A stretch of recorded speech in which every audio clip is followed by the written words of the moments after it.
신앙생활을 하면서 여러분은 어떤 질문들을 가지고 계시리라고 생각됩니다. 저 같은 경우에 참 자주 드는 질문이 있었습니다. 뭐냐면 도대체 하나님은 우리에게 혹은 나에게 무엇을 원하시는 걸까? 내가 어떻게 살면 될까? 라는 질문입니다. 그리고 이제 목사가 되고 나서는 이제 비슷한 류의 질문인데 이제 이런 질문을 많이 받았습니다. 하나님의 뜻을 어떻게 분별합니까?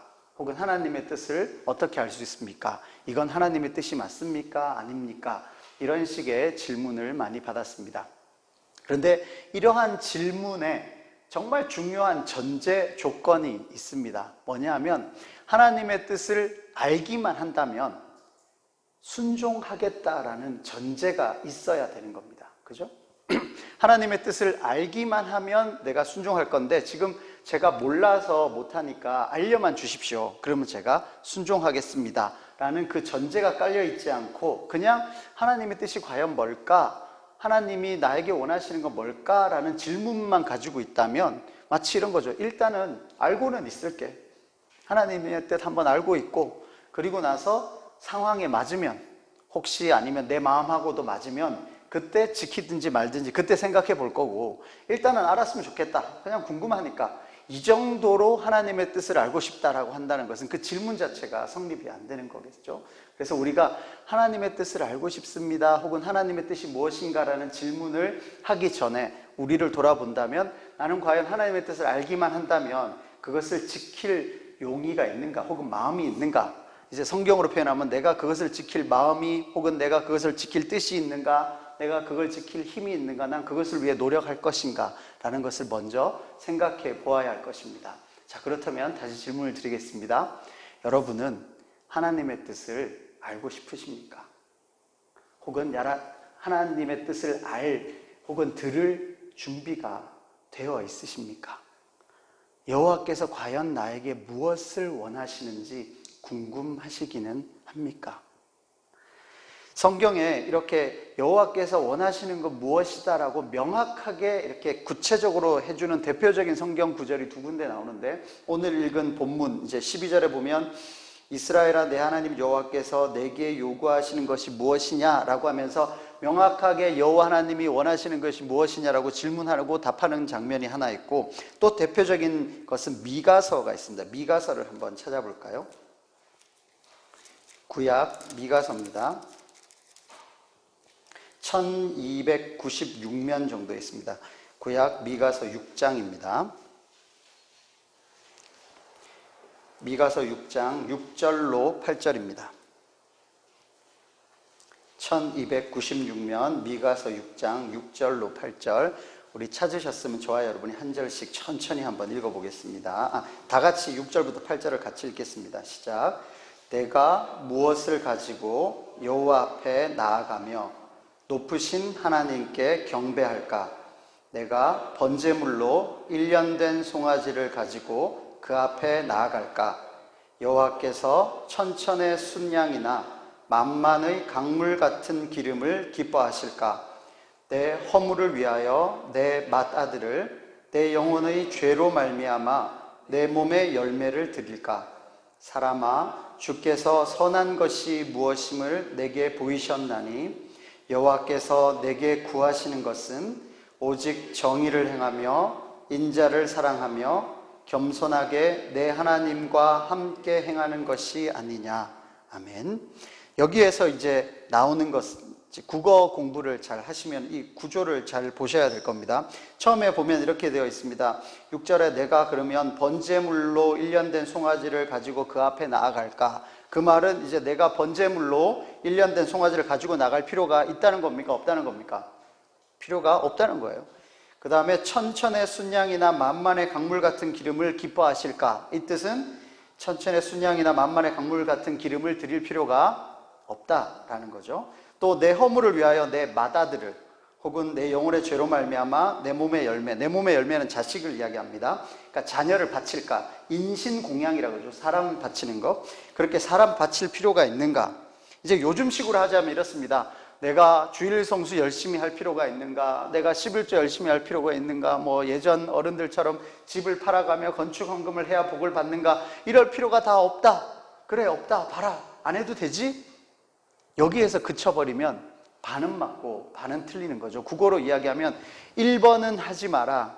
하지만 2번을 해라 라는 뜻이잖아요. 지금 여기서 말하는 것은 번제물로 1년 된 송아지, 천천의 수양, 만만의 강물 같은 기름, 또 맏아들, 내 몸의 열매, 이거 다 필요 없다. 그래, 1번은 아니다. 근데 해야 될 것은 2번이라는 건데, 그래 1번 안 해도 돼, 그러니까 나 아무것도 안 해도 돼 하고 멈춰버리면 그나마 하던 1번도 안 하는 거잖아요. 2번이 중요한 건데, 2번이 8절인 겁니다. 사람아, 주께서 선한 것이 무엇임을 내게 보이셨나니 여호와께서 내게 구하시는 것은 무엇이냐 하면 오직 뭐를 행하라고 합니까? 정의를 행하고, 또 뭐를 사랑하죠? 인자를 사랑하고, 또 하나님과 함께 행할 때 어떻게 행해야 합니까? 겸손하게 행하는 거죠. 세 가지 단어로 이야기하자면 정의와 인자와 겸손이 될 것입니다. 그렇다면 이제 우리로 돌아보면 여러분이 일주일 삶을 살아갈 때 여러분의 이제 머릿속의 생각, 뭐 요즘 막 머리 그림해서 동그라미 그려가지고 무슨 생각이 있고 무슨 생각이 있고 그런 그림 있잖아요. 그 안에 여러분의 머리 안에 여기서 말하는 정의, 인자, 겸손이라는 단어가 여러분 머리 안에 있습니까? 혹은 우리의 말하는 단어 안에, 이제 우리가 사람들이 자기의 생각이 이제 말로 자꾸 드러날 거니까 자주 쓰는 단어가 그 사람의 생각을 드러내는 거거든요.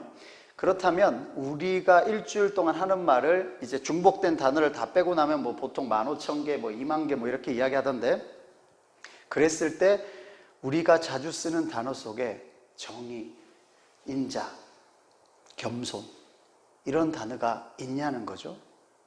미가서에서 말하는 것은 여호와께서 우리에게 원하시는 것은, 그래 송아지 바치고 뭐 기름 바치고 아들 바치고 그런 거 이야기하지 말고 정의를 행하고 인자 사랑하고 겸손히 하나님과 행해라. 이게 여호와께서 너희들에게 원하시는 것이다. 그렇다면 우리로 이야기하면, 그래 11조 내야 되고 뭐 건축 헌금 해야 되고 또 주일날 와야 되고 기도에 참석해야 되고 성경 읽어야 되고 뭐 여러 가지 이야기를 하는데, 그래 그거 좋은데 그거 말고 정말 중요한 거는 정의, 인자, 겸손, 하나님과 함께 행하는 이러한 것들이 정말 중요하다. 그러면 우리 강단에서 선포되는 메시지로만 이야기해도 이러한 것들이 선포되어야 하고, 또 우리가 서로 성도들끼리 모여서 이야기할 때 우리들의 단어 안에 이러한 것들이 있어야 한다는 거죠. 여호와께서 우리에게 원하시는 것은 여기에로 말하면 6절, 7절에 나오는 이런 종교적인 행위, 그죠? 제사를 어떻게 지내고 제물을 뭘 바치고 이런 거가 아니라 여러분의 삶 가운데서 정의가 어떻게 행해지고 있고 인자를 어떻게 사랑하며 어떻게 겸손하게 하나님과 행할 수 있는가를 이야기하는 겁니다. 아마 다음 기회가 되면 이 부분을 조금 더 자세히 살펴보기로 하고요. 일단 미가서에서는 그렇게 말씀을 하고 있습니다. 다시 우리 신명기로, 우리의 본문으로 돌아와 봅시다. 10장 12절입니다. 여기에서 시작은 이렇게 돼 있죠. 이스라엘아, 내 하나님 여호와께서 내게 요구하시는 것이 무엇이냐? 그러면 거기에 대답이, 내 하나님 여호와를 경외하여 그의 모든 도를 행하고 그를 사랑하며 마음을 다하고 뜻을 다하여 내 하나님 여호와를 섬기는 것이다 라고 이야기하는 겁니다. 자, 경외하는 것 그리고 섬기는 것, 이것은 아마 여타 종교에서도 어디에서나 거의 나올 겁니다. 그런데 정말 신기한, 눈에 띄는 단어, 우리에겐 너무나 익숙한 단어지만 곰곰이 생각해보면 정말 특이한 단어가 하나 있는데, 그게 뭐냐면 사랑이라는 단어입니다. 한번 예를 들어 보십시오. 우리가 흔히 말하는 갑하고 을이 있다고 생각해 봅시다. 힘센 어떤 존재가 있다고 생각해 봅시다. 힘은 세니까 섬겨야죠. 복종해야죠. 그리고 뭔가 조금 인격적으로 괜찮으면은 경외할 수도 있겠죠. 그런데 우리로 표현하면 을이 그 갑을 사랑하는 거는 정말 쉽지 않은 일입니다. 그죠? 그리고 여러분이 알고 있는 신들을 한번 쭉 생각해 보십시오. 그 신들이 힘이 세니까 그를 섬길 수는 있고 그를 경외할 수 있고 혹은 그 사람이 혹은 그 신이 명령하는 것을 지킬 수 있습니다. 순종할 수 있습니다. 순종이라기 말하기보다는 복종에 가깝겠죠. 복종할 수 있습니다. 그런데 그를 사랑한다뇨. 자기보다 힘센 그 존재를 사랑한다. 혹은 너 나를 사랑하라. 신과 사람의 관계, 그리스 로마 신화에 나오는 그런 이 잡다한 그런 사랑 말고요. 신이 인간에게 너 나를 사랑해라. 한번 곰곰이 나중에 집에 가서라도 한번 잘 생각해 보십시오. 어떻게 신이 나에게 혹은 하나님이 뭐가 부족해서 우리한테 사랑해달라고, 사랑하라고 그렇게 말씀하셨을까? 지금 여기에 나오는 것이 그를 사랑하라라는 겁니다. 신명기 6장에서 우리 했던 것은 내 마음을 다하고 뜻을 다하고 내 힘을 다하여 여호와 하나님을 사랑하라라고 말씀하셨잖아요. 결국은 하나님을 사랑하는 것이 제일 첫 번째 되는 계명이라고 우리가 배웠습니다. 그의 말씀대로 복종할 수도 있고 맹종할 수도 있고 혹은 이해해서 순종할 수도 있고 그런 모든 것에 가장 근원되는 단어 하나를 꼽으라고 한다면 결국은 사랑이라는 겁니다. 마음을 다하고 뜻을 다하고 힘을 다하여 여호와 하나님을 사랑하라. 이 말은 신명기만의 독특한 화법이라는 말씀을 드렸습니다. 신명기에서 사랑하라, 여호와를 사랑하라는 것이 거의 처음 그리고 가장 많이 반복되어 나옵니다.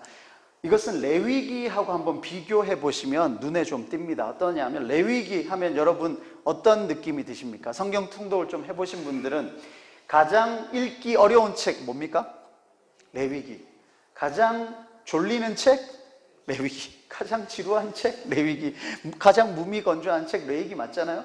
물론 그것의 하나하나의 의미를 알면은 정말 달고 오묘한 말씀이 있겠습니다만 웬만한 전문가하고 같이 함께 읽어내지 않으면 다른 어떤 보조자료를 같이 하지 않으면 그 말씀만 읽어서 야 정말 달고 오묘하다라고 느끼기는 쉽지 않거든요. 아주 단수가 높아야 가능합니다. 자, 그렇다면 여러분은 레위기를 그렇게 무미건조하고 지루하다고 여기잖아요. 근데 여러분의 신앙생활은 어떻습니까? 여러분의 신앙생활은 레위기 같지 않나요? 어떤 의미냐면 시간 되니까 성경책 툭툭 털고 예배 나오고 보험금 내듯이 그냥 주일원금 내고 그 다음에 하라 그러니까 자꾸 하라 그러니까 그냥 알아서 하고 적당히 봉사도 하고 적당히 성경도 좀 읽고 기도하라니까 기도하고 그냥 시키니까 시키는 대로 기계적으로 혹은 흉내 내듯이 성경으로 이야기하면 레위기처럼 그렇게 신앙생활을 하고 계시지 않냐는 이야기입니다. 그러니까 성경에서는 레위기를 우리에게 알려주십니다. 이렇게 해라. 근데 그렇게 놔두니까 안 되니까 신명기 와서 말씀하시는 거예요. 사랑하라고. 사랑 없으면 그 레위기처럼 하는 신앙생활, 다시 말해 외적인 종교 행위로는 그거 여호와 하나님을 사랑하지 않는 그런 복종은 아무런 필요 없다. 미가서로 이야기하면 번제물로 1년 된 송아지, 그 다음에 천천의 순양, 만만의 강물 같은 기름 그런 거 다 필요 없다. 너네 기계적으로 그렇게 할 거면 그런 거 필요 없고 너의 마음, 너의 뜻, 너의 힘을 다해 여호와를 사랑하라고 이야기하시는 거죠. 마음과 뜻과 힘을 다시 한번 우리가 분석해 보면 이렇습니다. 할 마음이 있느냐? 우리 이렇게 이야기하죠. 너 그렇게 할 마음이 있어? 그러니까 하려는 의향이 있냐고 묻는 겁니다. 하나님 여호와를 사랑할 마음이 있냐고요. 그 다음 두 번째는 의지라고 할 수 있습니다. 뜻, 각오를 가지고 끝까지 하나님을 사랑할 의지가 있냐는 겁니다. 또 하나는 힘을 다하라 그랬잖아요. 여러분의 마지막 땀 한 방울까지 최선을 다해 여호와를 사랑할 거냐는 거죠. 마음을 다하고 뜻을 다하고 힘을 다하는 건 그냥 대충 생각해보면 그 말 같고 그냥 이제 길게 또 미사여구 꾸며놓은 것 같지만 조금만 곰곰이 생각해보면 여러분에게 한번 물어보십시오. 나 여호와 하나님을 사랑할 마음이 있나? 여러 개로 분산되지 않은 오직 한 분 여호와 하나님을 향한 내 마음이 있는가라는 겁니다. 또 하나는 내가 어떠한 어려움이 있더라도 의지를 가지고 끝까지 버텨낼 각오가 있냐는 거죠. 흔한 표현으로 일사각오로 내가 죽으면 죽으리라는 생각을 가지고 나의 의지를 가지고 여호와 하나님을 사랑할 마음, 뜻 있으시냐는 겁니다. 그 다음 또 하나는 나의 최선을 다해, 내 힘을 다해, 내가 가지고 있는 모든 것을 다 들여 여호와 하나님을 사랑할 힘 있냐는 거죠. 힘만 있어도 안 되고 의지만 있어도 안 되고 마음만 있어도 안 됩니다. 제일 쉬운 건 마음은 있어요. 마음은 굴뚝 같은데 안 되잖아요. 우리 흔히 그러죠. 그 다음에 두 번째는 하려고 의지는 막 강해요. 근데 힘을 다하지 않아요. 혹은 힘이 없어요. 마음도 있고 의지가 있으면 혹은 뜻이 있으면 그 다음에 힘을 다해야죠. 그렇죠? 그래서 뭐 우리 물리나 뭐 이런 거 있잖아요. 힘의 양과 뭐 힘이 가는 방향과 뭐 이런 거, 운동할 때도 힘을 실어 보내야 된다 뭐 이런 거 있거든요.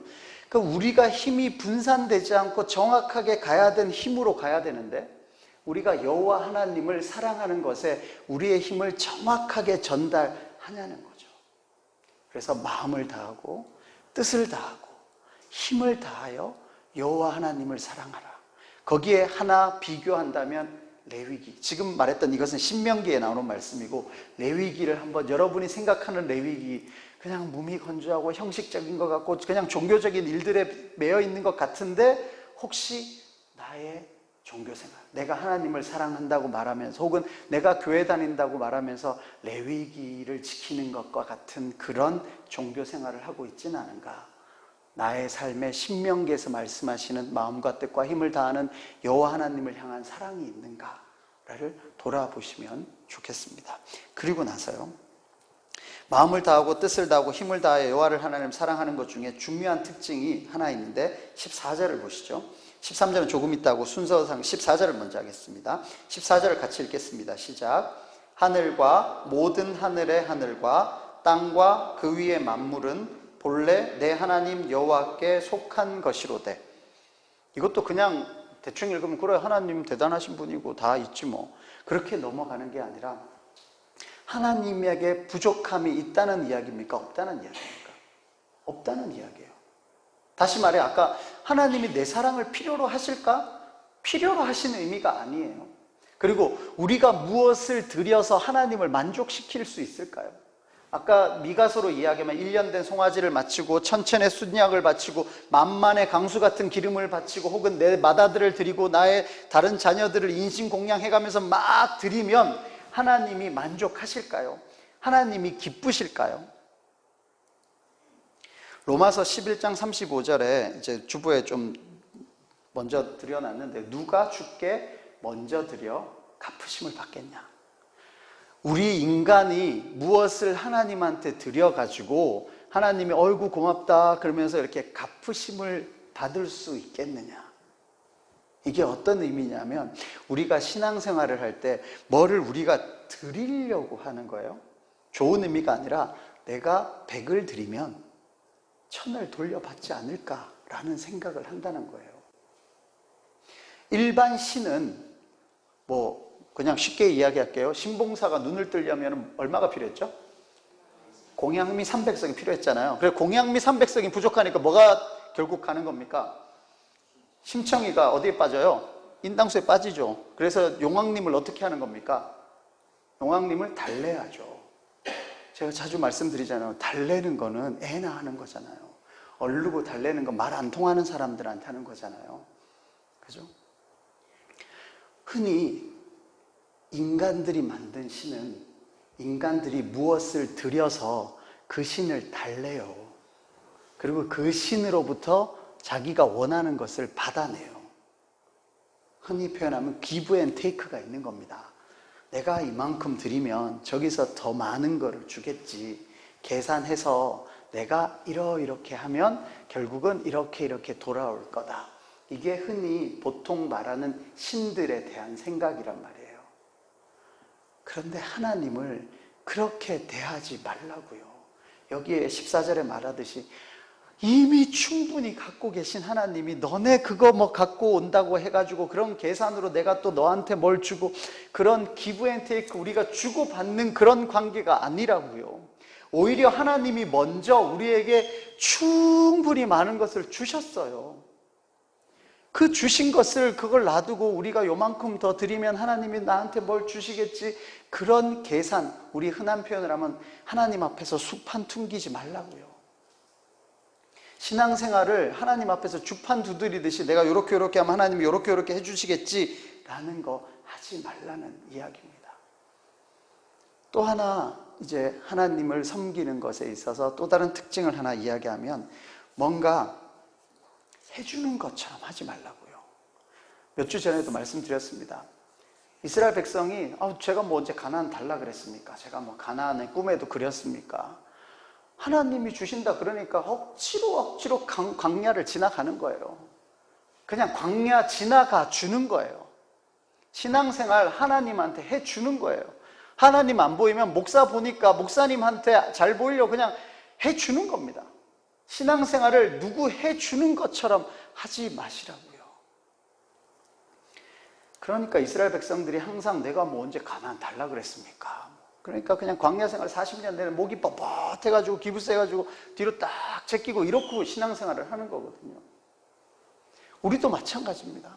교회 생활을 하다 보면 이제 연륜이 깊어질수록 그래 교회에서 요구하는 어떠한 것들을 이제 합니다. 하는데 해주는 거예요. 막 하도 안 하니까 시끄럽고 뭐 그러니까 목사님 얼굴 봐서 그냥 해주는 거예요. 해주고 어느 정도 해주니까 어떻게 됩니까? 목이 뻣뻣해지는 거예요. 하나님한테 해주는 거예요, 자꾸. 그런 식으로 신앙생활하면 안 된다라는 거죠. 예를 들면 이렇습니다. 뭐 이가 안 좋아서 치과에 갔다고 칩시다. 치과 의사가 이를 잘 닦으라 그럽니다. 그럼 집에 와서 이를 닦을 때 어떻게 치과 의사 만족시켜 주려고 이 닦습니까? 이 닦아 주는 거예요? 혹은 이를 잘 닦으면 치과 의사한테 이득입니까? 우리 엄밀히 말해서 이 잘 닦으면 치과 의사한테 손해죠. 더 이상 치과를 갈 일이 없으니까. 그렇다고 또 이를 잘 닦아서 치과 의사한테 검사 맡으면 치과 의사가 좋은 일을 선물해 줍니까? 그것도 아니잖아요. 잘 닦으면 자기한테 좋은 거예요. 그냥 자기한테 좋은 거라고요. 근데 닦아주는 거예요. 그냥 신앙생활을 그렇게 한다고요. 그냥 닦아준다고요. 혹은 잘 닦아가지고 보여주는 거죠. 그러니까 더 좋은 일을 선물해 달라는 식으로 신앙생활을 한단 말이에요. 애들로 이야기하면 애들이 엄마가 뭐뭐 해라 그러면 이제 애들이 단순하니까 하도 시끄러워서 그냥 엄마 위에서 해주는 거예요. 그리고 또 좀 정상적인 부모 자식 관계가 아닌 조금 편찮은 좋지 않은 부모 자식 관계는 부모가 자신의 꿈을 아이에게 투영시켜서 대리 만족을 느끼는 경우도 있습니다. 근데 정상적인 부모 자식의 관계라면 자녀 잘 되라고 하는 거잖아요. 그렇게 했을 때 자녀가 잘 되는 거지 부모 좋자고 자녀한테 그 일 시키는 거 아니잖아요. 자식 잘 되라고 하는 거거든요. 하나님이 우리에게 율례와 법도를 주셨습니다. 그거 잘하면 하나님이 잘 되고 하나님이 좋으신 걸까요? 궁극적으로는 좋으시겠죠. 자녀가 잘 돼서 그것이 부모에게 영광이 될 수 있지 않습니까? 그렇다고 부모 잘 되게 하려고 자식 희생시키는 건 아니잖아요. 하나님이 영광 받으시려고 우리 희생시키는 거 아니라고요. 혹은 가학적인 하나님, 그래서 우리가 막 힘들고 희생하고 눈물 흘리고 이래야죠. 그래 좀 잘하는구나 이렇게 생각하는 하나님이 아니란 말이에요. 근데 우리는 왜 이상한 착각에 혹은 오해에 빠져가지고 신앙생활을 그렇게 하는지 모르겠습니다. 왜 하나님 잘 보이려고 혹은 하나님 만족시키는 게 제일 첫 번째인 것처럼 신앙생활을 하냐는 거죠. 13절을 한번 보실까요? 13절을 같이 읽어보겠습니다. 시작. 내가 오늘 내 행복을 위하여 내게 명하는 여호와의 명령과 규례를 지킬 것이 아니냐. 너의 행복을 위하여. 이 모든 게 너 잘 되라고 하는 거예요. 너 잘 되라고. 우리 교회의 표어도 너는 행복한 사람인 거고, 그리고 여기에도 내 행복을 위하여 우리가 설교 제목을 적어놨지 않습니까? 하나님이 우리에게 율례와 법도를 주신 이유는 이렇게 살아가는 것이 너희들에게 혹은 인간들에게 가장 복된 삶이라는 것을 알려주시는 겁니다. 이렇게 살아가는 것이 가장 행복한 삶이라는 것을 우리에게 알려주신 겁니다. 그래서 그렇게 살아감으로 결론적으로 하나님께 영광이 될 겁니다. 그렇다고 하나님의 영광을 위하여 우리가 희생하는 것이 아니라는 이야기예요. 하나님이 우리에게서 무엇을 지어 짜내서 하나님이 뭘 받으시는 게 아니라고요. 하나님이 우리에게서 무엇을 받아야만 하나님이 기쁘신 게 아니라는 말씀입니다. 흔히 말해 정성이 부족해 하는 거 뭐를 더 내놓으라는 이야기입니까? 돈 내놓으라는 이야기잖아요. 하나님이 우리에게 정성이 부족하다, 돈 더 내놔라 그렇게 말씀하셨습니까? 오히려 하나님이 우리에게 원하시는 건 너의 마음이다. 분산되지 않은 오로지 나를 바라보는 그 마음이다. 그 다음에 흔들리지 않는 너의 뜻이다. 너의 땀 마지막 한 방울까지는 너의 힘이다. 그것을 다해 나를 사랑해라. 이거 하나 원하셨던 거지 뭐 돈을 더 달라 그랬습니까? 뭐를 더 하라 그랬습니까? 근데 우리는 그거 열심히 하면 다 되는 줄 안다고요. 혹은 반대로 억지로 그냥 하나님 해주는 거예요. 신앙생활을 막 해주려고 그래요.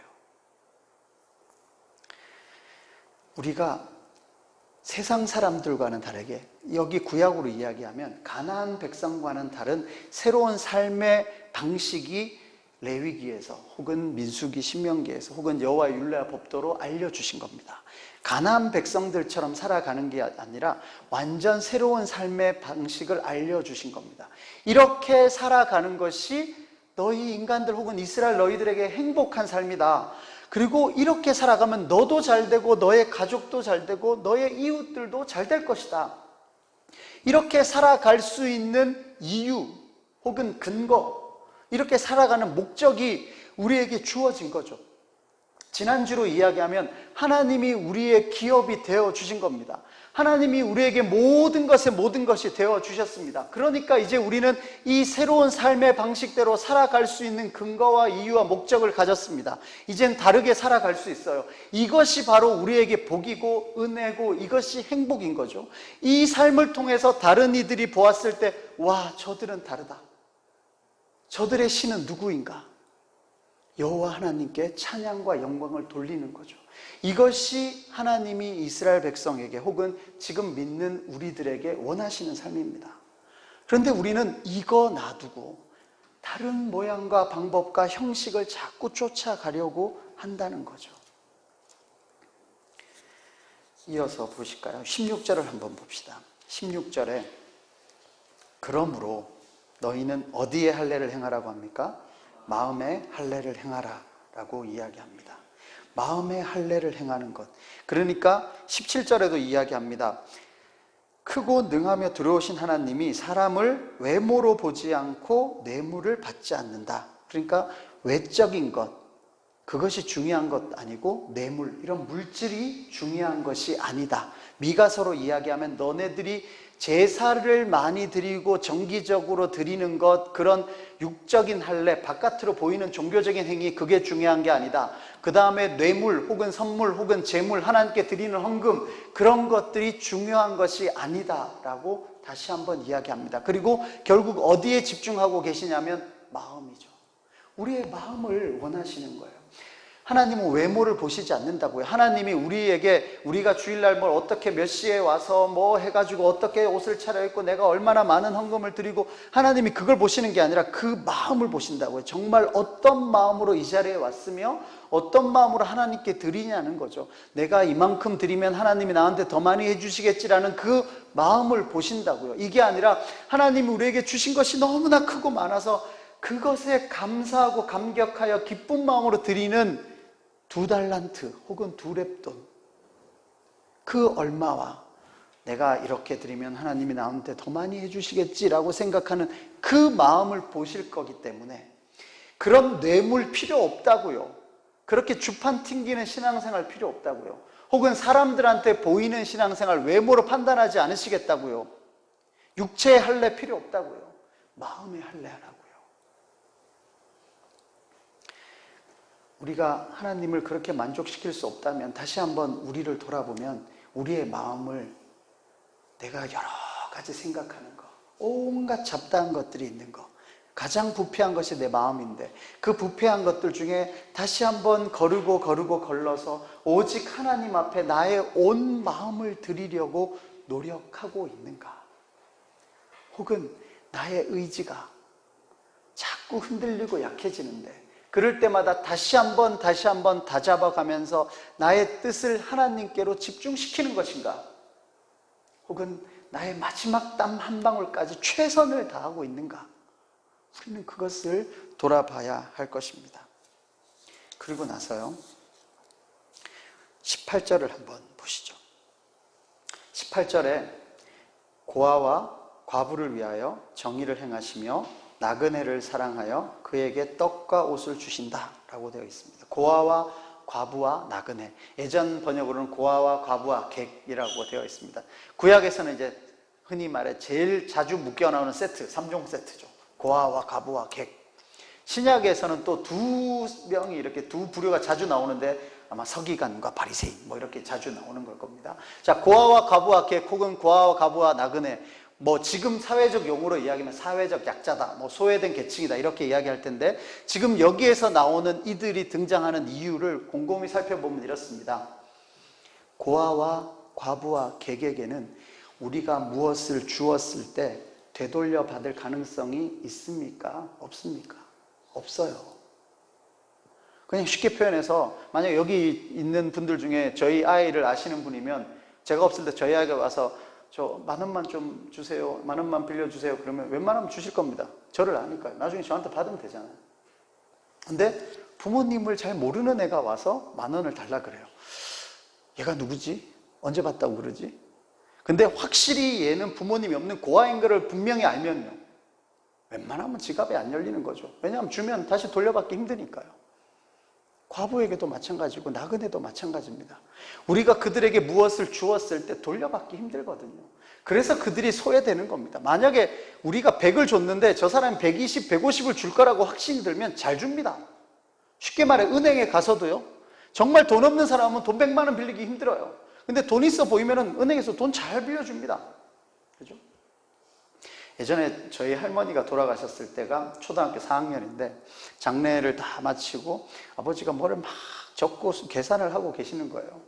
지금 보니까 이제 부의금 명단이고 금액이고 그래요. 근데 그때 뭐 잘 모르니까. 그래서 옆에 가서 아빠 이게 뭐예요? 아버지가 뭐라고 말씀하셨냐면 외상장부다 그러시는 거예요. 이게 왜 외상이지? 그리고 우리 아버지 성격상 어디 외상 지실 분이 아닌데 이게 왜 외상일까? 아버지 이게 왜 외상이에요? 이게 다 빚이다. 눈앞에 돈이 있는데 이게 또 왜 빚인가? 그때는 이해가 안 됐어요. 지금은 이해가 다 되시죠? 부의금 명단 혹은 결혼식 하면 축의금 명단 이렇게 받으면 그게 외상장부다. 이해가 되시잖아요. 주고받고 관계잖아요. 주고받고.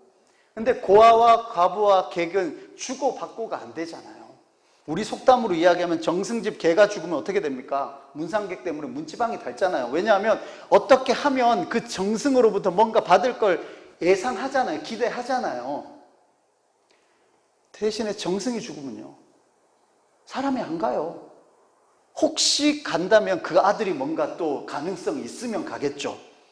주고받고 관계란 말이에요. 자, 그렇다면 우리가 교회를 드나들면서 하나님 앞에 헌금을 하는데 그게 마치 정승집 개 죽은 것처럼 계산하면서 다니고 있다면, 혹은 다른 사람을 도울 때 고아와 과부와 객을 도울 때 주고받고 관계로 이게 계산이 안 서니까 그들을 안 도와준다면, 이렇게 계산하는 신앙생활 하지 말라고요. 하나님과 우리의 관계도 그런 계산의 관계가 아니고, 그러니 너희 그런 계산이 서지 않는 사랑을 받았으니 너희 주위에 있는 가장 계산 안 서는 고아와 과부와 객한테 계산 서지 않는 사랑을 베풀어 주라는 이야기입니다. 그들이 가장 불쌍해서라는 의미가 뭐 못 먹고 못 살고 그런 의미도 있겠지만, 가장 중요한 이 맥락에서는 너희들이 줘도 못 돌려받을 것 같으니까 서로 그리로 가는 손이 이렇게 줄어든단 말이에요. 그런데 그런 계산하지 말라고요. 다 그런 계산하고 있으니까 고아와 과부와 객이 소외되고 있는데, 너희들은, 너희 하나님의 백성은 내가 너희의 기업이 되어줄 거니까 그들에게 마음껏 주라고요. 왜냐하면 너희들이 먼저 거저 받았으니까 너희도 그냥 거저 줘라. 내가 10만 원 주면 저게 10만 원 중에 나한테 5만 원이 올까 말까 그런 거 계산하지 말고 그냥 주고 잊어버리라는 이야기입니다. 고아와 과부와 객은 그런 계산 안 서니까요. 우리가 신앙생활을 할 때 하나님을 사랑하는 것이나 또 이웃을 사랑하는 것이 그런 계산, 이거에서부터 벗어날 때 그것이 바로 우리들 혹은 우리 가정, 우리의 이웃이 어떻게 행복해지는가를 알려주는 새로운 삶의 방식이죠. 고아와 과부와 객, 그러면 또 어떤 사람은 이게 구조가 문제고 제도가 문제고, 그러니까 이것을 어떻게 하면 해결할 것인가, 구조와 제도를 자꾸 손보려고 하고 뭐 위원회를 만들고 예산을 편성해야 되고 뭐 이제 그런 이야기를 합니다. 근데 하나님은 그렇게 말씀하시지 않습니다. 먼저 받은 사람이 나눠줘라. 더 가진 사람이 나눠줘라. 제일 가까운 사람이 나눠줘라. 혹은 먼저 본 사람이 나눠줘라. 우리로 이야기하면 지나가다가 휴지 떨어져 있으면 이게 청소 담당이 누구야? 이런 거 찾지 말고 그냥 본 사람이 주워서 휴지통에 넣으라는 이야기입니다. 그러고는 또 돌아와서 그럼 여기서 여기까지는 누구가 청소를 하고, 그러면 월요일날 몇 시에 하고 뭐 하고, 그런 거 하지 말라고요. 그냥 본 사람이, 할 수 있는 사람이 그냥 하라고요. 그게 새로운 제도인 겁니다. 하나님이 우리에게 만들어주신 율례와 법도는 가장 가까운 사람이, 혹은 먼저 본 사람이, 혹은 주변에서 힘 있는 사람이, 혹은 하나님께 먼저 은혜 받은 사람이 나눠주라고요. 뒤에 계산은 하나님이 알아서 하시겠다고요. 그거 주고도 남음이 있도록 내가 너의 기업이 되어주고 내가 너에게 복을 주마. 저 이만큼 줬으니 다시 주세요. 이런 수판 튕기지 마. 그것이 우리에게 하시는 말씀입니다. 말씀을 정리하도록 하겠습니다. 우리가 신앙생활을 할 때 이런 계산하지 맙시다. 하나님과 우리 사이에 그런 계산하지 맙시다. 또한 우리와 이웃 간에 그런 계산하지 말자고요. 하나님이 우리에게 계산 없는 사랑으로 주셨습니다. 또한 그러게 주고도 남음이 있도록 우리에게 풍성한 은혜를 허락하셨습니다. 계산하지 마시자고요. 두 번째는요, 끌려가듯이 억지로 해주는 것처럼 그런 신앙생활 하지 마시자고요. 마치 광야생활 40년 동안 그래 내가 가나안 가줄게, 뭐 그렇게 원하면 내가 가나안 가주지, 이런 식으로 신앙생활 하니까 목이 뻣뻣해가지고 뭐만 하면은 애굽 돌아가자, 뭐만 하면 차라리 그때가 낫다, 환애굽의 노래를 부르잖아요. 우리로 이야기하면 애굽으로 돌아가자, 계속 그 노래만 부르고 있는 거예요. 가기 싫은 거 억지로 가니까 그래요. 하나님 보여주려고 혹은 목사님 보여주려고 그렇게 신앙생활 하지 마시자. 이렇게 하지 않는 것, 지금까지 말했던 거는 세상 사람들이 사는 방식입니다.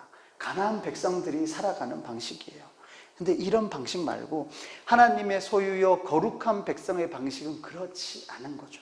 하나님이 우리의 기업 되어 주심으로 쌓을 수 없는, 헤아릴 수 없는 복을 먼저 우리에게 주셨습니다. 그리고 계산 서지 않는 사랑을 우리에게 주셨습니다. 그리고 먼저 우리를 사랑하셔서 우리에게 그 모든 것들의 이유와 근거와 목적이 되어 주셨습니다. 그리고 참으로 신기한 게, 내 거 빼서 남 주면 내가 모자라야 정상인 것 같고, 내 거 채우려면 또 다른 사람 거 빼서 들어와야 될 것 같은데, 그게 아니라 내 거 주고도 남음이 있는 이 신기한 방식을 우리에게 주셨고, 그리고 제3자가 봐도 야 이게 뭐가 이렇게 놀라운 일이 있을까라고 신기해하는 삶의 방식을 허락하셨단 말이에요. 그러니까 하나님 말씀대로 살아가면 내가 행복하고 우리의 가정이 행복하고 우리의 이웃이 잘 될 것이며 주변에 있는 모든 사람들이 부러워할 만한, 흠모할 만한 삶이 될 거라는 겁니다. 이것이 너의 행복을 위하여 하나님이 우리에게 주신 율례와 법도 혹은 삶의 방식입니다. 그렇다면 마지막으로 다시 질문하겠습니다. 이렇게 하나님이 우리에게 이런 삶의 방식을 허락하셨는데, 혹은 하나님이 원하시는 것을 우리에게 보여주셨습니다. 여러분은 하나님이 원하시는 대로 하나님의 뜻을 알고 싶으십니까? 혹은 하나님의 뜻대로 살아가기를 원하십니까? 하나님의 방식대로 여러분의 마음을 다해 살아가실 겁니까? 여러분의 뜻을 다하실 겁니까? 여러분의 힘을 다하실 것입니까? 분산되지 않은 마음을 원하십니다. 끝까지 버텨내는 뜻과 의지를 원하십니다. 그리고 마지막 땀 한 방울까지의 최선을 다하기를 원하십니다. 우리의 이런 마음과 이런 뜻과 힘을 다해 여호와를 사랑하는 저와 여러분이 되시기를 주님의 이름으로 축원합니다.